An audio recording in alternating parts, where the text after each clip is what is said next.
Today I want to talk about the process of buying a home in this current market for first-time home buyers. This is a very difficult market to navigate given the low inventory, prices going way over list price, and always a multiple offer situation on just about everything that hits the market.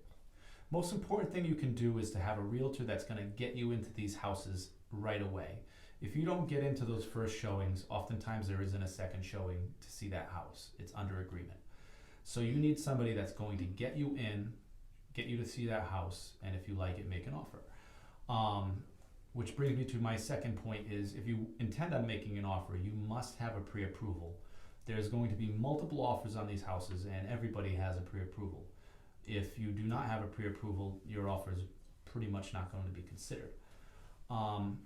Another thing to remember is you're going against other offers that are waiving contingencies, which I don't always advise. It depends on your circumstance and what you're capable of getting away with.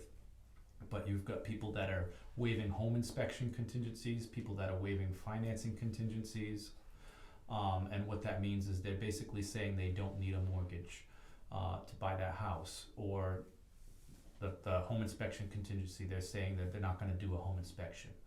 A lot of times I'll do a home inspection for informational purposes if I see the house with my client and I feel like it is a structurally sound house with minimal repairs. I would feel safe doing that, but I wouldn't feel safe to do that if I didn't see the house with you. So you're going against some crazy offers. Oftentimes these offers are going way overpriced. So that brings me to another point is if your budget is, let's say, $300,000, you shouldn't be looking at a house that just came on the market for $300,000 because just about every house is not going for this price. So realistically, you should be in the 275, 280 range if your cap is 300,000 because you will go over, and the average overage is usually around 20,000. Sometimes less, sometimes a lot more. And another thing to strengthen your offer would be to have a strong down payment. If you're offering a $5,000 down payment with your offer, sometimes a $10,000 down payment or something, depends on the price of the house. A stronger down payment can show that seller that you're more serious and you really want that house. And a personal letter to the seller is often a very nice thing to do. Sometimes you can tug at the heartstrings of those sellers.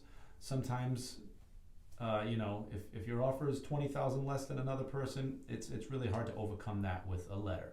But if your offer is close to somebody else's, that letter might push them over the edge and get them to decide to go with you.